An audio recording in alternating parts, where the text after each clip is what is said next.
A lone Comanche saves his enemy's dying wife, not knowing what awaited her. The sun was already sinking behind the wide Texas plains when Takoda guided his horse along a narrow trail that cut between low hills and dry grass. The evening wind moved softly across the land, carrying the smell of dust and sage. He preferred riding at this hour. The world felt quieter, calmer.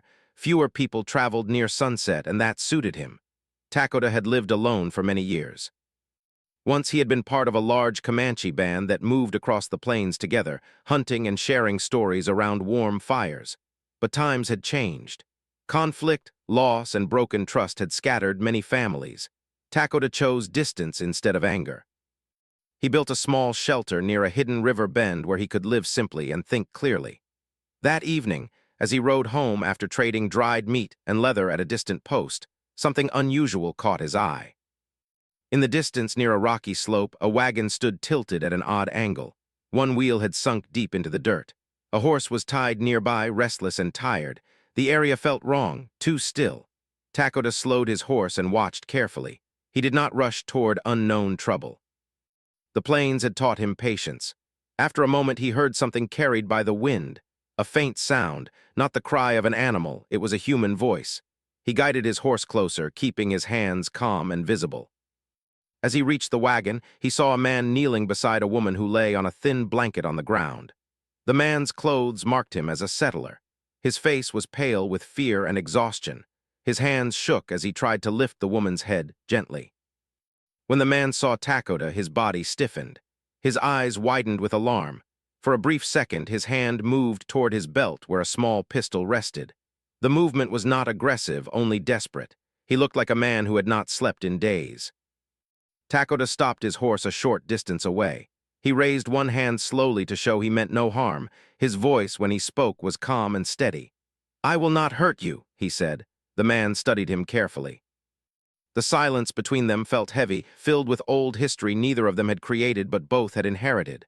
The woman let out a weak breath, breaking the tension. "She's burning with fever," the man said finally, his voice cracked and dry. "Her name is Clara." "I don't know what else to do." Takoda stepped closer and knelt beside the woman. Her skin felt hot even without touching her. Her lips were dry. There was a small wound on her side, poorly cleaned and wrapped with cloth that had already darkened from old blood and dust. The infection was clear to him. He had seen it before during harsh winters when small injuries turned dangerous. "How long?" Takoda asked. 3 days, maybe more. The wagon broke yesterday. I tried to fix it, but—" The man's voice broke again. Takoda could see the fear in his eyes. This was not a man looking for conflict. This was a husband watching the person he loved slowly fade away. Takoda looked at the sky. Night would come soon. The plains grew cold after sunset. Leaving them here was not possible. "There is shelter near a river," Takoda said. "I know plants that may help her." The man hesitated. His jaw tightened.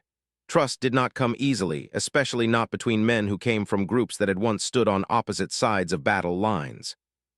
"My name is Elias," the man said quietly. "Why would you help us?" Takoda did not answer immediately. He simply looked at Clara, whose breathing had grown uneven. "Because she is alive," he replied. That was enough. Together they worked carefully.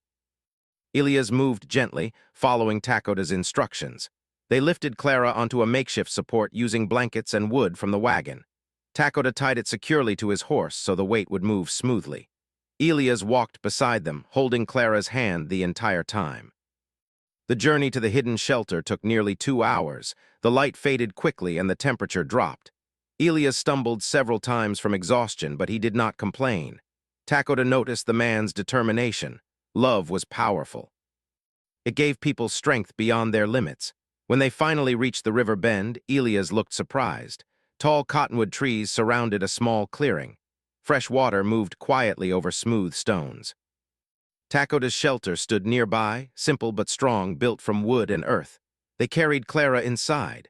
Takoda moved quickly now, gathering dried herbs from a small bundle hanging near the wall. He crushed leaves between stones and mixed them with clean water. Elias watched every movement, unsure but hopeful. Takoda cleaned Clara's wound gently. The old cloth was removed and fresh herbal paste was applied. Clara stirred weakly but did not wake fully. Elias knelt beside her, whispering her name over and over. "She will need water," Takoda said. Small amounts, often. Elias nodded and followed instructions carefully. The night stretched long. The fire inside the shelter burned low but steady. Outside, the wind whispered through the trees. Takoda remained awake, checking Clara's breathing and feeling her pulse. Elias tried to stay strong, but exhaustion eventually forced him to rest for short moments. During one quiet hour before dawn, Clara's fever rose higher. Her breathing became shallow. Elias panicked. "She's slipping away," he said, his voice shaking. Takoda did not panic. He mixed another herbal drink and gently lifted Clara's head while Elias supported her shoulders. Slowly, carefully, they helped her swallow a few drops. "You must stay calm," Takoda told Elias. "She can feel your fear." Elias took a deep breath and nodded, though tears filled his eyes. As morning light filtered through the shelter's entrance, Clara's fever broke slightly. Sweat formed on her forehead and her breathing steadied just a little. It was not a full recovery, but it was hope. Elias looked at Takoda with surprise. "You've done more than I could," he said quietly. Takoda simply shrugged. "The land teaches those who listen." The hours that followed were filled with careful attention. Takoda showed Elias how to prepare the herbs and how to boil water safely. Elias listened closely, absorbing every word. The tension between them began to soften. Survival had a way of removing pride. Later that afternoon, as Clara slept more peacefully, Elias finally spoke again. "I once believed men like you would never help someone like me," he admitted. Takoda sat near the entrance of the shelter, looking at the river. "Many believe many things," he said. "The world is wider than stories." Elias nodded slowly. He seemed to be thinking deeply. As the sun lowered again toward the horizon, Clara stirred. Her eyes opened briefly. They were tired but aware. She looked first at Elias, then at Takoda. Confusion crossed her face, but it was quickly replaced by gratitude. "Thank you," she whispered weakly. Takoda inclined his head slightly. "Rest." That single word carried strength and reassurance.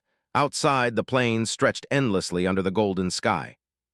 Inside the small shelter near the river, 3 lives had crossed in a way none of them had expected.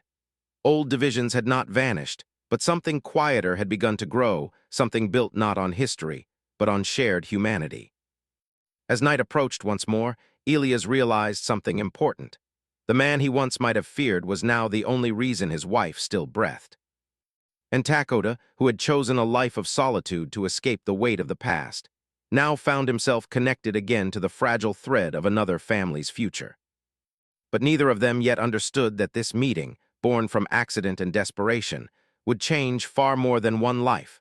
Morning came slowly over the river bend, and the first light of the sun filtered gently through the tall trees surrounding Takoda's shelter.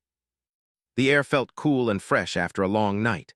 Inside, the small fire had burned low, leaving only soft, glowing embers. Takoda was already awake. He had rested only briefly, as he often did, listening carefully to every sound around him. Clara lay quietly on the bedding, her breathing more steady than before. Sweat still covered her forehead, but the heavy fever from the previous night had weakened slightly. Takoda considered this a good sign, though he knew danger had not passed yet. Illness often moved like a hidden river, calm on the surface but strong underneath. Elias stirred nearby, waking with sudden alertness. His first instinct was to check on Clara. When he saw that she was still breathing steadily, his shoulders relaxed and a quiet relief crossed his face. "She looks better," he whispered. "A little," Takoda replied, "but we must not rush hope. Healing takes time." Elias nodded. He had learned already that Takoda spoke carefully, without exaggeration. Every word came from experience. The morning passed with simple tasks. Takoda showed Elias how to grind dried leaves into fine powder and mix them with warm water. Elias followed closely, determined to help in any way possible. At first his hands moved awkwardly, but Takoda guided him patiently. Outside, the river flowed gently. Birds moved between branches, and the wind carried soft sounds across the plains. For the first time since their meeting, a quiet calm settled between the two men. They worked side by side without tension. Later, Clara opened her eyes again. This time she remained awake longer. Her voice was still weak, but her thoughts were clearer. "Where are we?" she asked softly. Elias leaned closer, smiling with relief. "We found help," he said. "This man saved you." Clara turned her head slowly toward Takoda. She studied his face, searching for understanding. Instead of fear, her expression showed gratitude. "Thank you," she said again. Takoda inclined his head slightly but said nothing more. He was not used to praise. Throughout the day, Clara drank small amounts of herbal tea. Each swallow required effort, but she did not resist. Takoda watched carefully for signs of improvement or danger. He noticed that her pulse had grown stronger, though weakness still filled her body. As afternoon arrived, dark clouds began gathering in the distance. The wind shifted, carrying the smell of rain. Takoda stepped outside and examined the sky carefully. A storm was coming, perhaps a strong one. He returned inside and began preparing the shelter. Extra wood was brought in. Supplies were secured. Elias joined him without needing to be asked. "You always live like this?" Elias asked as they worked. Takoda paused briefly. "The land changes quickly. One must be ready." Elias thought about that answer for a long time. He realized that much of what he knew about survival came from towns and roads, but here in the open land, knowledge meant something different. By evening, heavy rain began falling. The sound of water hitting the roof created a steady rhythm. Lightning flashed far away, followed by low thunder. Inside the shelter, the fire burned brighter, keeping the space warm and safe. Storms often brought reflection. With nowhere to go, Elias found himself talking more openly than before. "I used to believe strength meant control," he admitted quietly. "Owning land, building fences, making things stay where you wanted them." Takoda listened without interrupting. "But now," Elias continued, glancing at Clara, "I see how small we are compared to nature. One broken wheel, one sickness, and everything changes." Takoda nodded slowly. "The land teaches humility." The conversation grew deeper as the storm continued. Elias spoke about his journey west, about hopes for a new life, and about mistakes he had made. He did not speak proudly of past conflicts. Instead, regret colored his voice. Takoda shared less but enough to show understanding. He spoke of losing family during difficult years and choosing to walk alone rather than carry anger forever. His words were simple but powerful. As the storm reached its peak, Clara began shaking slightly. Takoda noticed immediately. Her fever tried to rise again, testing her strength. He prepared another mixture of herbs and gently guided Elias through the process so he could learn. "Why teach me?" Elias asked. "Because someday you may need to help someone else," Takoda replied. The answer stayed with Elias long after. Night fell and the storm slowly faded into gentle rain. Clara slept more peacefully afterward, her breathing steady and calm. Takoda finally allowed himself to sit quietly near the entrance, watching the darkness outside. Elias approached him carefully. "I owe you more than I can say," he said softly. Takoda shook his head. "Life moves in circles. Today I help you. Tomorrow someone may help me." Elias looked thoughtful. He had never considered life that way before. The next morning arrived clear and bright. The storm had washed the air clean. Sunlight reflected off wet leaves, making the world look fresh and renewed. Clara's condition improved again. She managed to sit up briefly with support. Though weak, her eyes held more life. She smiled faintly at both men, and that small gesture filled the shelter with hope. Takoda remained cautious. He examined her carefully and noticed signs that concerned him, small details that suggested deeper illness beyond the wound. He knew his herbs could only do so much. Later, when Clara slept again, he spoke quietly with Elias outside. "She grows stronger," Takoda said, "but something inside her is still wrong. She may need a healer with different knowledge." Elias' face fell. "Is there one nearby?" Takoda hesitated. "There is a settlement far from here. A healer lives there. But the journey is long and difficult." Elias looked toward the horizon, worry filling his expression.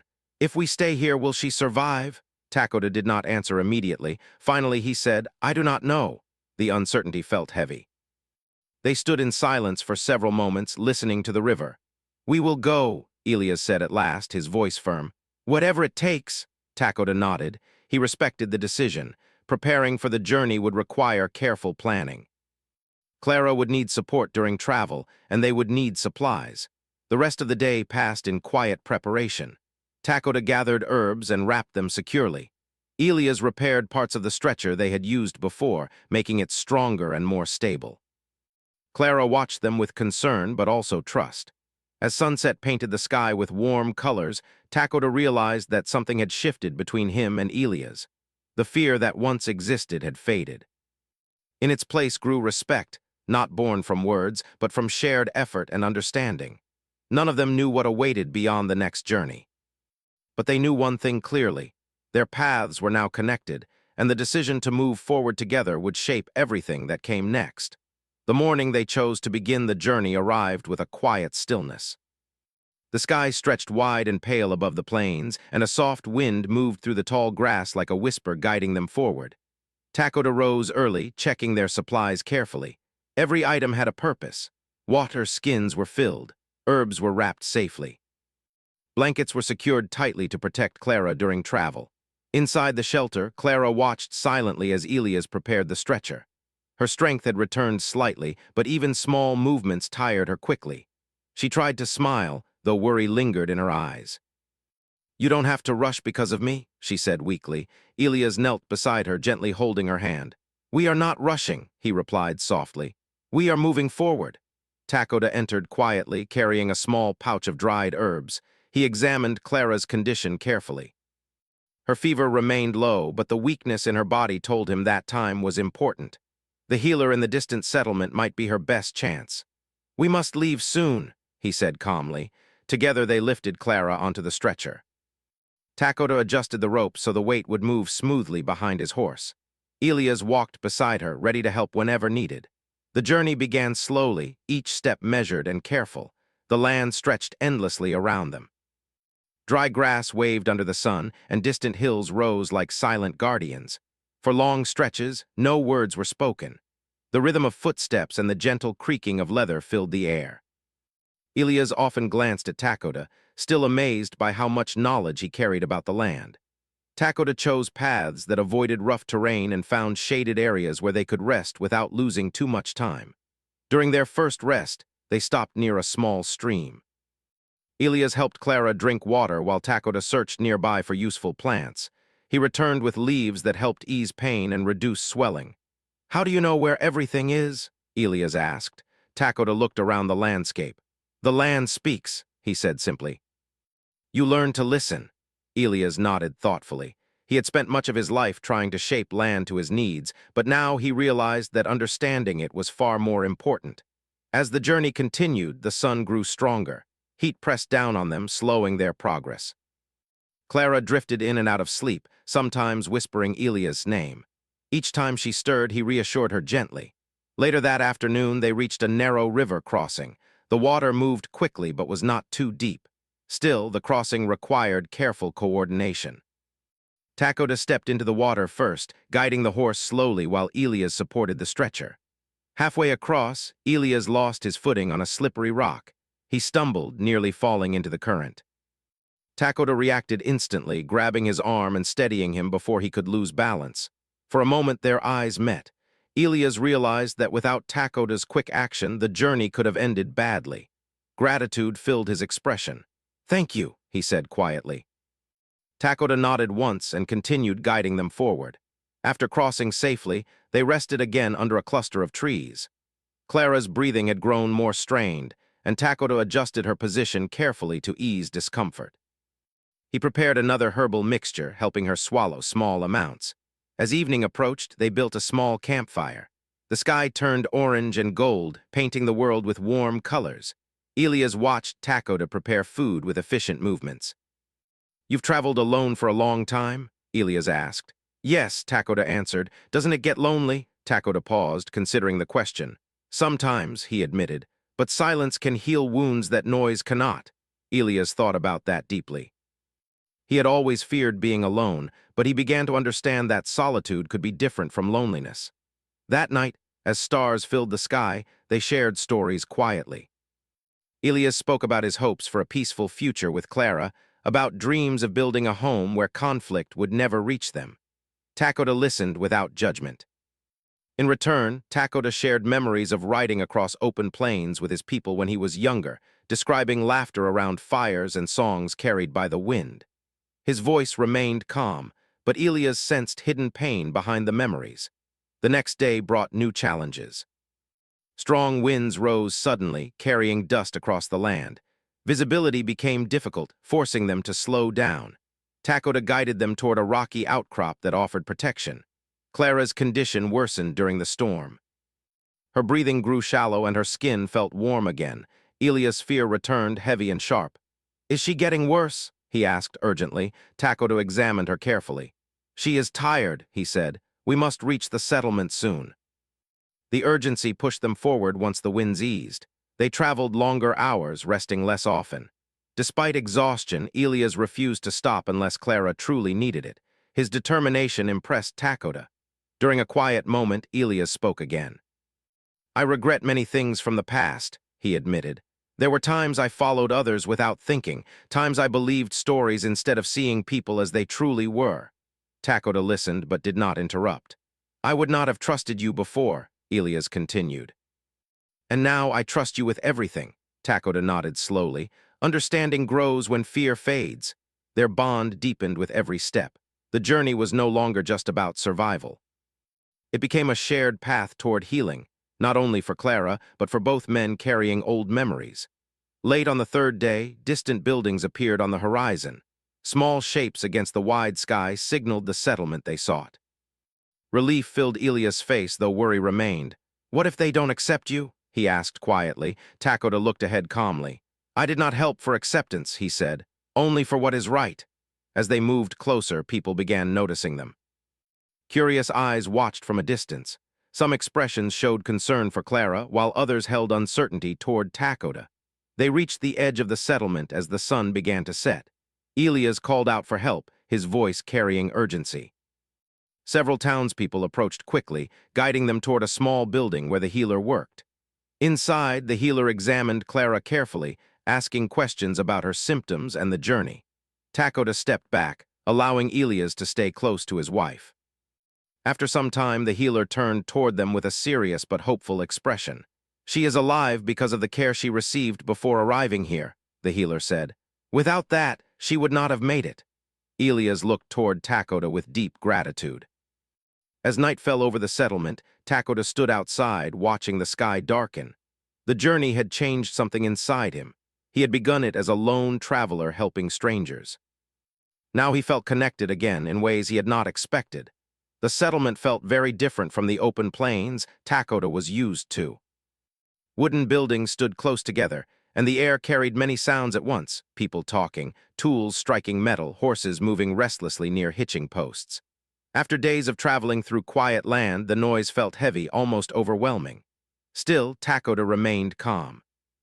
He stood near the entrance of the healer's building, watching carefully but without tension. Inside, Clara rested while the healer examined her condition further. Elias stayed close to her, speaking softly and offering reassurance whenever she opened her eyes. The healer, an older woman with kind but serious eyes, moved with steady confidence. She asked many questions about the journey, about the herbs Takoda had used, and about how long Clara had been ill. Takoda answered simply when asked. He did not speak more than necessary, but the healer listened closely to every detail. You kept her alive, the healer said at last. The herbs slowed the sickness enough for her to reach us. Takoda nodded quietly. Praise did not change his expression. Outside, word spread quickly that strangers had arrived with a very sick woman. People gathered nearby, curiosity pulling them closer. Some watched with sympathy. Others looked at Takoda with uncertainty, unsure how to respond to someone they did not know. Elias noticed the looks when he stepped outside for fresh air. A few men stood together whispering. Their voices were low, but their meaning was clear enough. Elias felt a surge of protectiveness. He had spent enough time with Takoda to know his true character.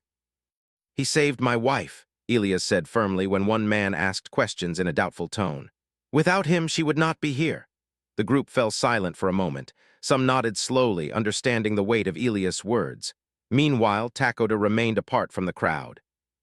He preferred space, observing quietly rather than joining conversations. The healer's assistant eventually came outside and invited him in again. Clara had awakened and asked to see him. Inside, Clara looked pale but more alert than before. Her eyes followed Takoda as he approached. They told me what you did, she said softly. I do not know how to thank you properly. Takoda inclined his head slightly. You are alive, that is enough, Clara smiled faintly. Even speaking for a short time tired her, but she seemed determined to express gratitude. Elias stood nearby, watching the interaction. He felt a deep sense of respect for Takoda grow stronger with each passing moment. The man who had once seemed like a stranger from another world now felt like a trusted friend. Over the next few days, Clara remained under the healer's care. She received treatment that combined herbal knowledge with other remedies the healer had learned over years of experience. Slowly, her strength began to return. She could sit up longer, eat small portions of food, and speak without losing breath. Takoda stayed in the settlement longer than he originally planned. He told himself it was only to make sure Clara remained safe. But deep down, he knew something else kept him there, a quiet connection he had not felt in many years. The townspeople slowly grew accustomed to his presence. Some approached him cautiously, asking about the journey or thanking him for helping Clara. Others kept their distance, unsure how to interact. Takoda accepted both reactions calmly. One afternoon, a young boy approached him while he sat near the edge of the settlement repairing a piece of leather gear. The boy watched silently for a long time before speaking. "My father said you are brave," the boy said. Takoda glanced up briefly, surprised by the directness. "Bravery is only doing what must be done," he replied. The boy nodded thoughtfully and remained nearby, observing. Moments like this reminded Takoda that understanding could grow quietly, one person at a time. Inside the healer's building, Elias and Clara spoke often about the journey and about Takoda. Clara listened closely as Elias described how Takoda had worked through the night to keep her alive, how he had guided them safely across difficult terrain, and how he had shown kindness without expecting anything in return. "I want people to know what he did," Clara said one evening. Elias agreed. "Many people carry old ideas," he said. "Maybe stories like this can change them." As Clara's recovery continued, Takoda prepared to leave. He felt restless staying too long in one place. The open land called to him again. He packed his belongings quietly, planning to depart before sunrise. However, word of his departure reached Elias quickly. Elias found him near the edge of the settlement, adjusting the straps on his horse. "You're leaving already?" Elias asked. Takoda nodded. "My path moves forward." Elias hesitated, unsure how to express everything he felt. "You don't have to go alone," he said finally. "There is a place for you here, at least for a while."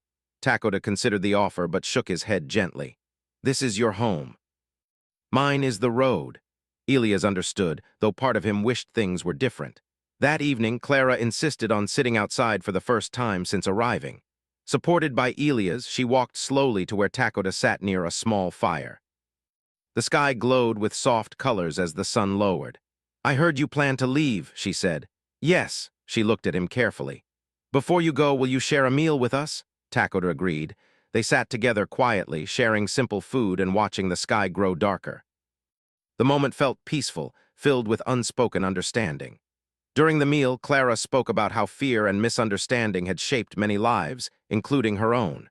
She admitted that before meeting Takoda, she had believed many stories without question. "Now I see that people are more than the stories told about them," she said.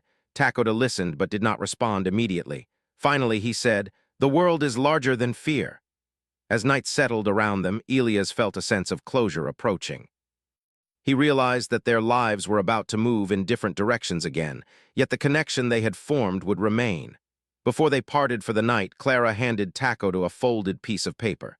"It is only a letter," she explained. "A story of what happened. I want others to know that kindness can come from unexpected places." Takoda accepted it quietly, unsure whether he would ever share it. Still, he understood the meaning behind the gesture. As the stars filled the sky, he sat alone for a while, thinking about the journey that had brought him here. He had started as a lone traveler helping strangers.